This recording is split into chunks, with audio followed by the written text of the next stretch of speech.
Olá pessoal, estamos aqui para mais um vídeo. Hoje no horário um pouquinho mais decente. Agora, a hora que eu estou gravando, são 10h47 exatamente, no horário de Brasília. E aí, vocês podem ver que eu estou com o Milanote de novo aberto, só que eu estou com ele aberto de uma maneira incompleta. Por quê? Na verdade, incompleta não, né? Aqui a gente vai construir junto o nosso slide, na verdade. Porque aqui no caso, né, eu não tive tanto tempo, eu até estudei bastante, mas a gente vai construir que eu achei que seria o modo mais interessante. Vamos tentando vários métodos de fazer as coisas, não é verdade? Acho que assim talvez fique até mais dinâmico. Aí, para começo de conversa, né, a gente está aqui, vamos ver aqui o que a gente vai estudar, né? A gente vai pegar agora direito eleitoral, eu aqui já tinha marcado direito eleitoral. E aí a gente vai pegar especificamente esse tópico 2.1, 2.2 e 2.3, né? Que é a parte de conceitos e fundamentos. Lembrando que a parte de alguns fundamentos a gente meio que já viu, então a gente não vai passar por ele de novo. A parte de direitos políticos, né? Que era o tópico 1. A gente vai passar sobre fontes e também vai passar por princípios, que a gente também já deu uma passeada um pouquinho por eles, mas nesse caso a gente vai reforçar um pouco de novo, tá certo? Mas, antes disso, voltando aqui para o nosso Milanote, a gente tem que lembrar, a gente vai estudar direito eleitoral, certo? Vou mudar aqui, tá? E a primeira coisa que a gente tem que ter na cabeça, né, quando a gente está pensando em conceito, fundamentos e tal, é que o direito eleitoral, ele é um ramo de direito público ou privado? Um segundinho aí. O que vocês acham? A resposta é mais simples, mais óbvia também, né? Que o direito eleitoral é um ramo do direito público. E o que isso significa? Significa que, como sendo um ramo do direito público, primeiramente, ele vai ter o seu fundamento vindo da Constituição. Existe um código eleitoral, mas apesar disso, a fundamentação dele é toda baseada na Constituição, é tanto que muitos dos fundamentos são constitucionais. E além disso, que ele vai ser submetido a um regime especial, né? E por que isso acontece? Porque, diferentemente, por exemplo, de um regime de direito privado, de direito civil, num ramo de direito público, a gente tem a proteção do Estado por algumas prerrogativas especiais, restrições especiais também, por causa de um objeto específico. E o principal objeto do direito eleitoral, se eu assim posso tratar, seria deixa eu só puxar aqui, o principal objetivo, garantir a lisura do procedimento eleitoral, certo? Essa é a base que a gente tem para pensar em direito eleitoral. Como eu já disse, a primeira norma que a gente vai pensar é a Constituição. E em segundo ponto temos o Código Eleitoral. Existem outras normas também, mas no decorrer dos assuntos a gente vai vendo elas, beleza? Aí, primeiro ponto que a gente vai ver aqui vão ser as fontes, certo? Vamos puxar aqui uma seta, fonte. E enquanto eu vou desenhando aqui, o que é fonte? Fonte significa nascedouro, certo? De onde é que vem o direito eleitoral? Igual, melhor. Fonte significa nascedouro, né? Bem na ideia de fonte de água, por exemplo, que a gente pensa. E aí a gente pensando nisso, deixa eu ver aqui. Algumas fontes do direito eleitoral. E para a gente explicar as fontes, é interessante que a gente explique elas de um modo já que a gente classifica, né? Direito a gente classifica. Duas classificações interessantes, três, ou melhor dizendo. As fontes podem ser diretas ou indiretas. Elas podem ser também formais ou materiais. E além disso, elas podem ser também primárias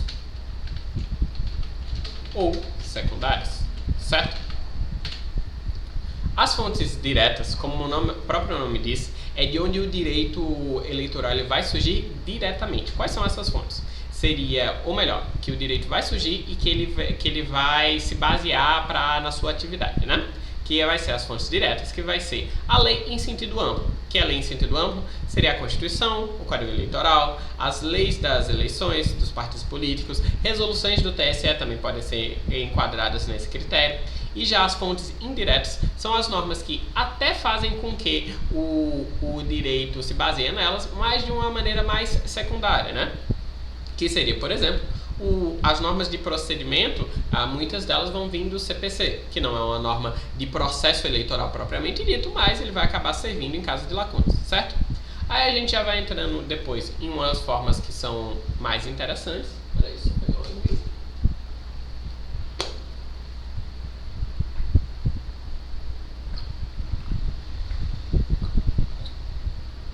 que são as fontes formais ou materiais, né? E nisso a gente vai enquadrar, vai classificar as mesmas fontes que a gente falou antes, né?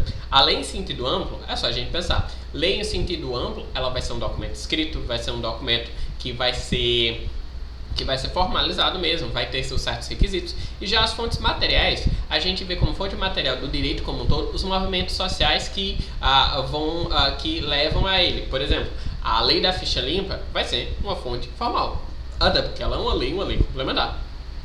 Agora, o movimento social que levou à lei da ficha limpa, que com certeza influenciou por um bom tempo, né, os julgamentos, a interpretação de leis nos tribunais, ele já vai ser uma questão de...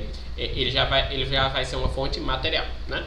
E aí, avançando um pouquinho mais, a gente tem as fontes primárias ou secundárias, que as fontes primárias são aquelas que decorrem diretamente da CF ou das leis, né? Tipo, decorrem da CF, da Constituição Federal, e aí tipo, pode ser a própria Constituição Federal, certo? Como também as leis que nelas se baseiam.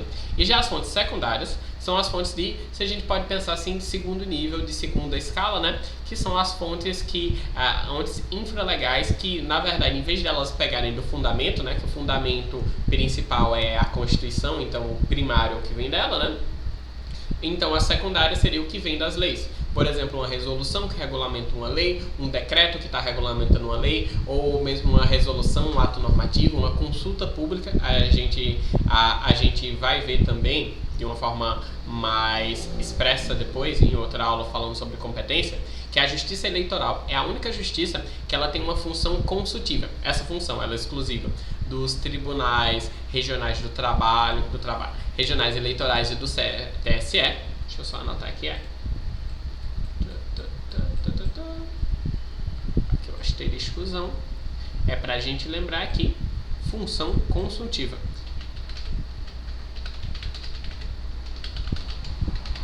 que é uma função específica da Justiça Eleitoral, que podem ser feitas consultas públicas, como eu disse, aos TRS ou ao TSE, e ele vai ser obrigado a responder.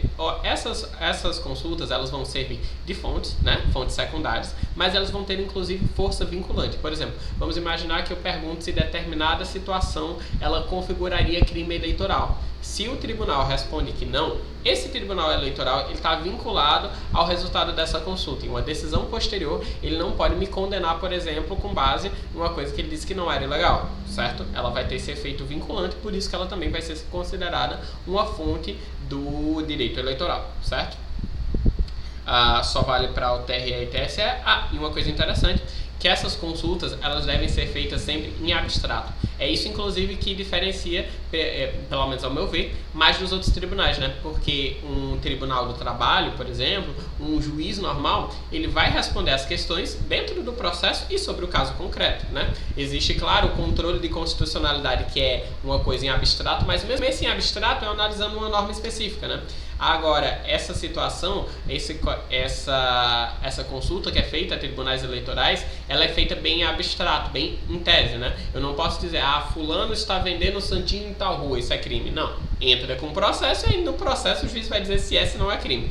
Agora, você pode pegar em tese a conduta de entregar santinho na frente da escola, ela é um crime eleitoral? Pronto. Fiz uma pergunta abstrata. Também posso pegar a interpretação de uma lei, né? Pegar tipo, tal lei eu posso interpretar de tal forma? Também pode acontecer isso. E como eu disse, o interessante disso é que isso vai ser uma fonte do direito eleitoral, uma fonte secundária, e ela vai servir, vai ter inclusive força vinculante perante o tribunal que emitiu essa opinião. E se foi o TSE que emitiu essa opinião, né? Vai vincular meio que todo mundo por uma questão até de hierarquia, né? Passando um pouquinho para frente, a gente tem, bem lembrando a parte de fontes, né? Bem similar, posso dizer que é similar? Não, eu diria que é exatamente similar, mas na mesma linha, né? A gente tem a questão dos princípios. Vou puxar até uma seta aqui, tá? A questão dos princípios. Aqui no direito eleitoral, como todo ramo, a gente tem vários princípios, né? Princípio é norma aberta, que ele vai servir de uma fonte normativa, né?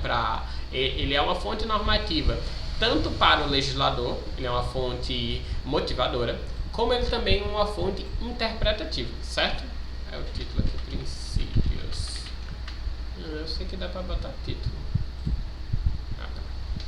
Princípios E aqui, a princípio, a gente vai ver 7 princípios, tá bem? A gente vai até dar uma transitada na Constituição Federal, que é de lá que vem a nossa fonte primária, nossa fonte por excelência. Então, a gente vai dar uma olhada lá, né? Esse primeiro que a gente vai falar, a gente até já viu, que é o princípio da anualidade eleitoral. Vamos lá para o artigo 16 da CF. Deixa eu abrir ele aqui. Artigo 16. Artigo 16, pronto. A gente já leu esse antes, né? Que o artigo 16 fala que a lei que altera o processo eleitoral entrará em vigor na data de sua publicação, não se aplicando a eleição que ocorra até um ano da data de sua vigência, né? O que é a lei que altera o processo eleitoral? São as leis que alteram as regras do jogo. Por exemplo, uma norma que ela traga uma nova possibilidade de inelegibilidade, né? De uma pessoa que não pode se candidatar. Por exemplo, a lei da ficha limpa, né? A lei da ficha limpa, igual toda norma eleitoral, ela entrou em vigor no dia que ela foi publicada, só que esse vigor dela não significa que ela vai ter uma aplicabilidade imediata. Vamos imaginar, não sei exatamente como foi no caso da lei da ficha limpa, mas sei que tem uma eleição próxima dela, entendeu? Se essa eleição está há menos de um ano, apesar dessa lei ser considerada em vigor, ou seja, próximas eleições, seja lá o que acontecer em matéria eleitoral, vai ter que levar em consideração essa lei, a eleição atual ela não precisaria. Entendeu? Vamos imaginar agora mesmo, tem uma eleição nesse ano 2024. Se uma lei eleitoral ela é publicada hoje e ela altera o processo eleitoral, então ela não vai valer para a eleição de agora, só vai valer para a eleição seguinte, ou se tiver alguma consulta pública tal, que ela se mostre aplicável, a partir de junho de 2025, entendeu? Note que é a norma que altera o processo eleitoral. No caso da pandemia, por exemplo, teve uma questão que as eleições tiveram sua data alterada. Mas concordam que o processo eleitoral em si, ele continuou tramitando igual. Não se adicionou candidato, não se tirou candidato. Por uma razão plenamente justificável, a gente mudou a data. Mas o processo eleitoral, de modo geral, continuou funcionando da mesma maneira, certo? Vamos voltar lá. Esse é o primeiro princípio, anualidade eleitoral, artigo 16. E o princípio 2 seria a autonomia dos partidos. É autoexplicativo, mas é interessante que a gente dê uma passeadinha no artigo 17, parágrafo 1º da Constituição.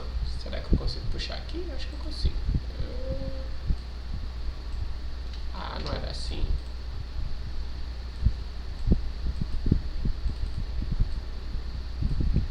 Eu consigo fazer aprendi uma coisa nova. Beleza. Mas é isso. Vamos lá para a Constituição de novo. Artigo 17, que fala que é livre a criação e blá blá blá. É sobre os partidos políticos. Daqui a gente vê depois. Mas o que importa para a gente é o parágrafo 1º, que diz que é assegurado aos partidos políticos a autonomia para definir o quê?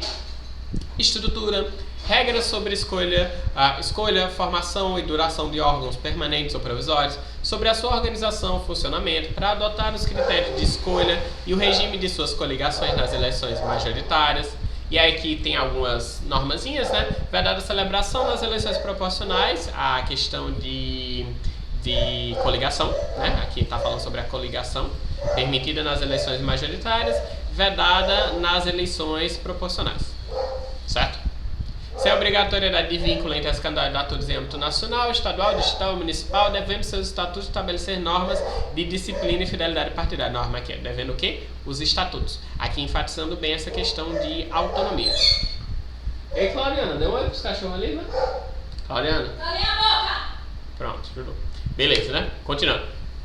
Aqui enfatiza muito essa questão de autonomia, né? Note que existe na Constituição, especialmente nesse capítulo que fala sobre partidos políticos, diversas normas que falam sobre funcionamento, sobre registro, mas de modo geral, a autonomia de estrutura, de como vai ser a escolha de candidato, o Estado não pode se manter. Até isso, né? É uma questão para a gente manter a lisura das eleições, como é o nosso objetivo do direito eleitoral, né?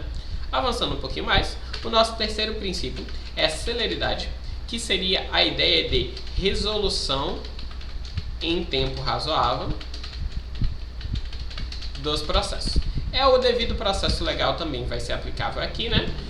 E especialmente no caso dos processos eleitorais, a gente tem uma presa maior por celeridade. Por quê? Porque os mandatos são temporários. Então não adianta eu dizer que por exemplo, eu já fui procurador municipal E teve um caso que chegou do Tribunal de Contas a um julgamento rejeitando as contas de 2010, isso no ano passado. Qual é o efeito que isso tem na prática? Nenhum. Inclusive, nesse caso concreto, né, para dar curiosidade, o gestor da época, que deveria ser penalizado, né, se os vereadores assim decidissem, ele já tinha até falecido, ou seja, sequer daria para penalizar ele com a inelegibilidade, se fosse o caso, né?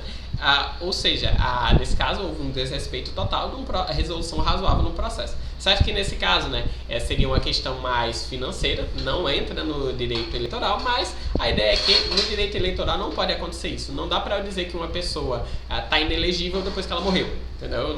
Não é isso. O processo ele tem que correr rápido. A impugnação do mandato, por exemplo, ela tem prazo de 15 dias após a diplomação e ela tem que ser resolvida rápida também, porque senão eu vou convocar novas eleições e não pode ficar uma pessoa indevidamente no cargo usando de prerrogativas públicas, entende? Essa é a ideia. Aqui existe um outro que eu não diria nem que é princípio muito, né? Foi o professor que falou, então é interessante saber. É a gente saber que tem eleições majoritárias e eleições proporcionais. Até no artigo que a gente leu sobre a autonomia dos partidos, né, falava sobre isso.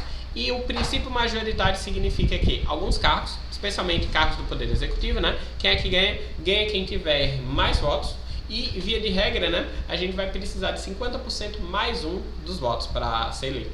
Isso não se aplica no caso, esse critério que eu falei, de 50% mais um. No caso de lugares em que a gente tem municípios que tenham menos de 200 mil eleitores, certo? Mas, via de regra, é isso. É a majoritária, eu voto no candidato, vai ser eleito quem tiver mais votos. Essa é a ideia. Já nas eleições proporcionais, eu até posso votar no candidato, mas eu propriamente não estou votando no candidato. Opa, aí você foi confuso, meu amigo. Eu sei, peraí, vou explicar. A eleição para vereador é uma eleição proporcional. Você vai lá, você aperta na cédula e, via de regra, você vai votar em fulaninho. Significa o quê? Que você está querendo que fulano, você está dando uma indicação para que fulano que você quer que seja vereador. Só que, nas eleições proporcionais, na realidade, você está dando um voto para o partido. Então, não necessariamente o voto que você deu para Joãozinho vai ser aproveitado para ele.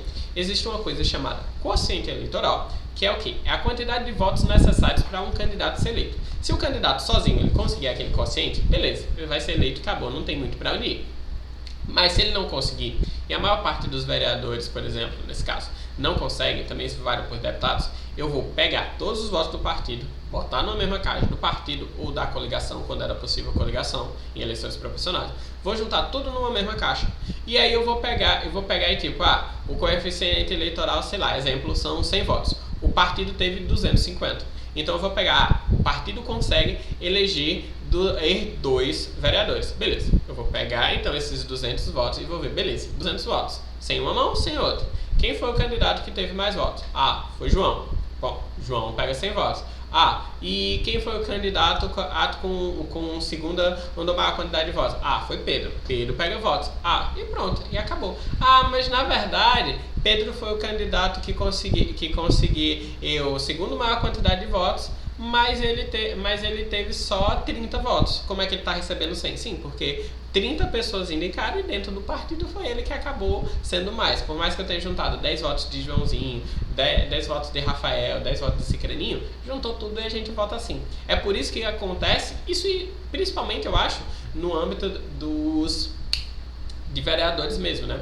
De vereadores às vezes com mais votos, acabam não sendo eleitos e vereadores com menos votos acabam conseguindo vagas. Por quê? Porque o partido não conseguiu voto suficiente para fechar o quociente eleitoral para ele, mas o partido do outro, que tinha menos votos a princípio, acabou sendo suficiente, né? Interessante, né? Isso pensar. Avançando, a gente tem a questão que a gente já falou, que é princípio, mas também vem uma questão de objetivo, né? Que é a lisura, garantir a lisura do procedimento, né? Seria uma ideia muito aproximada à boa-fé, que a gente exige isso de todas as pessoas que participam do processo eleitoral, e isso vai se aplicar naturalmente para servidores, para processos eleitorais, mas principalmente para candidatos, para as pessoas que estão atuando na eleição, eleitores também, naturalmente, né? Existe o princípio que pode ser chamado de princípio democrático ou da soberania popular, que ele vai estar baseado também na Constituição. Deixa eu ver qual é o artigo, que esse eu não me lembro de cor. Que é o artigo que fala que todo o poder emana do povo, que acho que é o primeiro, né? todo o poder aqui. O artigo 1º, parágrafo único, que vai falar que todo o poder emana do povo que o exerce por meio de representantes eleitos ou diretamente nos termos da Constituição.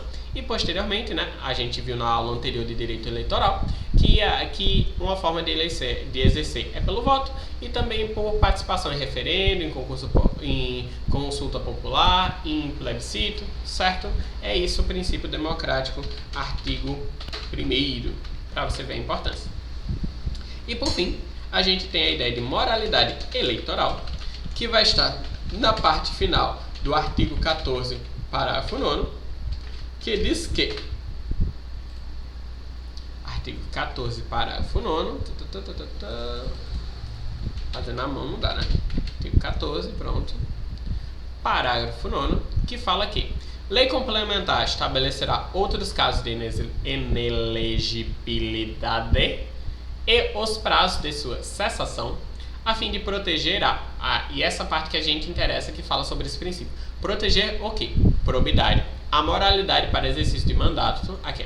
A moralidade para exercício de mandato considera vida pregressa do candidato e a normalidade e legitimidade das eleições contra a influência do poder econômico ou abuso do exercício de função, cargo ou emprego na administração direta e indireta. A moralidade pública a gente sabe que é uma, a moralidade vista pelo aspecto privado é outra, e aqui a gente se encontra o que seria a moralidade vista pelo aspecto eleitoral, que é tanto considerar a vida pregressa do candidato, como também a atuação dele na eleição, e não só dele, a atuação da eleição em si, né?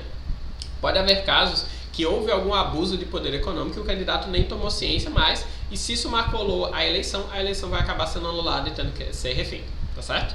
Essa é a ideia de moralidade eleitoral. E com isso a gente finaliza a parte de princípios. Deixa eu ver aqui se tem mais alguma coisa. Deixa eu ver aqui. A gente tá fontes, princípios, e a gente viu a parte de fundamentos. Já tamo junto. Então é isso.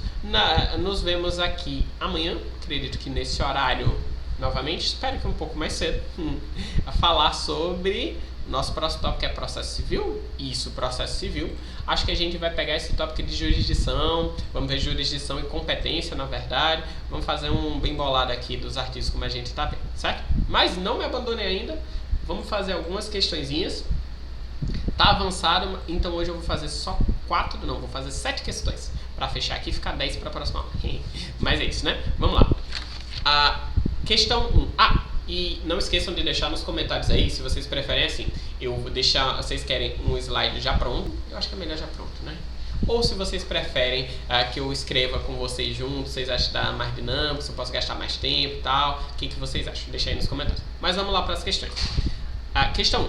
Assinale a opção que indica corretamente uma fonte material. Quais são as fontes materiais? Lembre, fontes materiais são aquelas que elas decorrem de um movimento social. Via de regra vai ser a visualização, né? Toda lei, ela vai ser uma fonte formal. Que, né? Existe uma lei, resolução, nesse sentido, é como se fosse lei, também é uma fonte formal, prisão de um formalismo. Resposta do TSE e dos TREs a consultas, também é uma fonte formal. E aí vem os fatos sociais, né? Que é um movimento... Opa, não tô logado, quem diria? Logo. Pronto, beleza. Avançando aqui. 2. No que se refere a princípios e conceitos básicos afetos ao direito eleitoral, assinale a correta. À luz da tipologia que distingue democracia direta e indireta, o que seria uma democracia direta? Seria uma democracia onde os próprios eleitores tomam as decisões, né? A gente tem uma democracia indireta porque a gente vota em quem vai tomar as decisões, não na decisão em si. Constasse que a Constituição Federal consagra um modelo misto de democracia. Acho que dá pra gente pensar nisso. Porque a democracia, via de regra, é indireta, mas tem atos, tem situações, por exemplo, plebiscito e referendo, que a gente vai votar no ato em si. Dá pra pensar, vamos ver se tem alguma coisa melhor. Plebiscito, consulta popular a respeito de ato legislativo ou administrativo já editado. Não, isso daqui seria referendo, né? O plebiscito seria antes. Por previsão legal, um projeto de lei de iniciativa popular a ser apresentado à Câmara dos Deputados poderá ser sobrescrito por um número de eleitores menor que o exigido para se demonstrar o caráter nacional de um partido político. Não. Menor que o exigido para se demonstrar o caráter nacional de um partido? Não, nada a ver. Viagem. D. O termo sufrágio designa exclusivamente a capacidade eleitoral ativa. Não. O voto é uma forma de se exercer sufrágio, né? Mas o direito do sufrágio é algo mais amplo, né? A materialização do sufrágio é o voto? É. Mas é só a capacidade eleitoral ativa de votar? Não. O sufrágio também é a capacidade de ser votado. A gente falou isso lá quando a gente falou em direitos políticos. Veja um vídeo anterior da playlist que está sobre direito eleitoral. E. A Constituição Federal de 88 veda a realização de consultas populares concomitantemente às eleições municipais. Não, a Constituição não tem nada sobre isso, então a gente ficou na gabarito letra A mesmo, certo? A indireta é a nossa forma via de regra, mas a gente tem formas diretas como o plebiscito, por exemplo, e o referendo. No direito eleitoral, questão 3. As fontes formais, né? Quais são as fontes formais? São aquelas que têm algum tipo de formalismo envolvido. Estatais, que são aquelas elaboradas pelo Estado e que devem ser seguidas por todos no país, incluem, entre outros. Interessante, né, que o enunciado não quis nem deixar nenhum tipo de polêmica, né, nenhuma chance de risco e dizer que, tipo, tem outras, né? Constituição é fonte formal? É. Consulta é fonte formal? Acredito que sim, acredito que vai considerar. Lei orgânica? Sim. Lei de inelegibilidade? Sim. 5 resoluções também? Sim. A única que eu ficaria com dúvida se a questão vai considerar a consulta, mas eu marcaria todos os itens certos e nem tem uma que exclui o item 2 para a gente ter dúvida, então ficou facinha. De boa, né? E basicamente ele listou tudo que a gente meio que já tinha falado, né? Aqui, se vocês quiserem pausar, dar um print e tal, que essas são as leis que a gente vai acabar estudando no decorrer das nossas aulas aqui. 4. Quando se trata de direito, os primeiros desafios que enfrentam seus operadores estudiosos são as questões relacionadas às fontes e aos princípios utilizados para que o juiz tenha condições de decidir sobre quaisquer matérias que lhe forem propostas. Essa seria uma visão até mais limitada de fontes e princípios, né?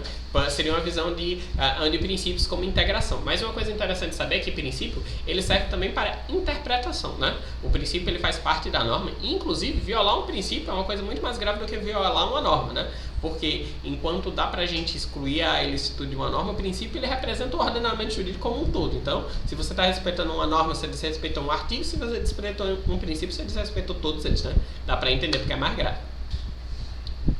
Em se tratando de matéria relacionada mais especificamente a direito eleitoral, também não é pequeno o esforço que se faz para deixar claro à sociedade as funções principais que exerce a justiça eleitoral. Isso aqui serviu para quê? Para nada, só para encher linguiça e deixar a pessoa cansada na hora de fazer o concurso. Com relação a esse assunto, assinala correto. As resoluções do TSE, por se tratarem de legislação mais específica, devem prevalecer sobre quaisquer das demais fontes do direito eleitoral. Aqui a gente já pode parar, né? Porque a resolução, ela não tem como ser superior, por exemplo, à Constituição. Então, tá errado isso aqui. B. O princípio da anterioridade, lá do artigo 16 da CF, tem como escopo proteger o processo eleitoral. Beleza. Garantindo que qualquer lei que altere esse processo somente entrará em vigor na data de sua publicação, não se aplicando à eleição seguinte à data de sua origem. Não, aqui deu uma ampliada, né? Pode até se aplicar à eleição seguinte, mas só se ela tiver mais de um ano, né? Mas não é tão restrito. Aqui, por exemplo, se o cara fizesse lá em 2022, entendeu? No final de 2022, depois das eleições, não poderia se aplicar a 2024, que não seria o caso. Tá errado também. C. Os juízes eleitorais são órgãos da justiça eleitoral, juntamente com as juntas eleitorais, os tribunais eleitorais e o TSE. Juízes, juntas, TRE e TSE. Tá correta? Acho que vai ser o nosso gabarito. Vamos ler o resto. A transferência de domicílio do eleitor, a adoção de medidas para coibir a prática de propaganda eleitoral irregular e a emissão de segunda via do título são exemplos de funções judiciárias. Função judiciária de julgar? Que devem ser apreciados por juiz eleitoral e, na ausência desse, por um juiz da respectiva seccional. Eu acho que não é muito função judicial, não. É mais uma função administrativa, né? E as fontes do direito eleitoral têm como objetivo principal assegurar que não haja mudanças no ordenamento jurídico. Não tem nada a ver. O ordenamento não é estático, pelo contrário. As fontes materiais, inclusive, né, vêm no sentido de mudar ele, né? Então, letra C, gabarito tranquilinho, 80% de acerto, questão fácil. Questão número 5. No que diz respeito à propaganda política, as novas regras criadas recentemente pelas chamadas mini-reformas, que trouxeram importantes alterações em vários pontos da legislação, não foram aplicadas nas eleições de 2014. Aí eu não me lembro o que ele faz referência, né? mas eu acho que vai estar certa a questão de 2015, provavelmente foi coisa aprovada no finalzinho. Eu acho que o que ele vai falar lá especificamente é a lei de ficha limpa, que eu acho que ela não se aplicou às eleições de 2014, eu me lembro de ouvir algo relacionado a isso. Foi bem isso, né? Questão que essa daqui ficou meio datada, né? Mas acontece. Aqui a gente tá pegando umas questões antigas, porque eu botei só CESP no filtro, né? Então acabou que esse assunto não tinha tantas questões, então acabou puxando as mais antiguinhas. Entre os princípios norteadores do direito eleitoral brasileiro, inclui-se o princípio da igualdade, o princípio do devido processo legal, o princípio da publicidade e o princípio da preclusão ou da eventualidade. Os outros eu até vi falando em algum lugar e a gente pode encaixar que tipo a igualdade vai se aplicar a tudo, devido processo legal a gente falou, publicidade também a gente pode pensar, e a questão de preclusão ou eventualidade em certo ponto também, né? Mas é uma coisa meio ampla. Bom, vou marcar como certo, eu acho que vai estar certo. É isso aí. A ideia de eventualidade é que, tipo, se eu tenho alguma coisa para apresentar, é um princípio que é muito estudado na questão quando a gente fala sobre contestação em processo civil, né? Porque o princípio da eventualidade obriga que todas as matérias de defesa que eu possa apresentar, eu tenho que apresentar na contestação sobre pena de preclusão, sobre pena de o juiz desconsiderar ela, né? Imagina, por exemplo, que eu tenho uma pessoa que está me cobrando uma dívida, eu tenho um comprovante de pagamento, na hora de eu fazer a contestação, eu não falo que eu paguei, eu não junto o comprovante, entendeu? Não adianta na hora do recurso eu apresentar esse comprovante, porque, né, precluiu o meu direito de apresentar ele. 7. Assinale a opção correta no que diz respeito aos princípios. O termo poliarquia é usado tanto para designar uma democracia representativa moderna, como para distinguir esse tipo de regime daqueles não democráticos. Dá pra gente pensar que, tipo, oligarquia vem governo de poucos e poli seria de muitos? Sei não. Vamos deixar isso em stand-by, que eu não conheço muito esse termo, não. As questões vão ficando mais antigas, vai vendo os assuntos mais absurdos e, ao mesmo tempo, menos interessantes, menos relevantes para nossas provas, né? A democracia direta é caracterizada pelo voto de igual valor de todos os eleitores e pela provisoriedade da ocupação de mandatos de representação. Não, isso é democracia indireta, certo? O sufrágio universal, que é quando todo mundo tem o direito a voto, e o voto direto e secreto são formas de exercício de soberania popular, estabelecidas na Constituição, mas podem ser abolidos. Então, isso daí é tranquilo. O sufrágio universal, o direito ao voto direto e secreto, ele é garantido como cláusula pétrea, né? Note, o voto direto e secreto e periódico, mas não o voto obrigatório. Então não haveria nenhum impedimento de posteriormente ter uma emenda ou uma lei que deixe o voto facultativo. Interessante, né? D. Considera-se indireto o voto que é dado a uma sigla partidária, possibilidade existente em sistemas eleitorais que contempla a existência de uma lista pré-ordenada de candidatos. Existe uma situação, né, que seria o chamado voto em lista, né? Lembra que eu falei, né, das eleições proporcionais, né? Que nesse caso não há uma lista, né? A lista vai sendo formada conforme os mais votados lá. Mas em vez disso eu poderia votar, em teoria, existem alguns lugares que eu voto na lista, né? Então eu tô dando um voto que tipo, quero que primeiro seja eleito Joãozinho, depois Pedro, depois Matheus, entendeu? Não tem como eu votar, por exemplo, em Matheus, que é o quarto da lista, para ele tomar o lugar de Pedro como primeiro, caso o partido tenha quociente, tá certo? Mas não é isso.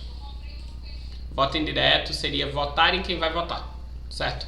Voto indireto ele ocorre, por exemplo, no caso se o cargo do presidente ele for vago, do presidente e do vice ficar vago, nos últimos 2 anos de mandato, ocorre o voto indireto. Por quê? Porque a gente votou em deputados e senadores, e aí deputados e senadores vão eleger dentre eles um que será eleito como presidente para fechar esse mandato tampão, entendeu?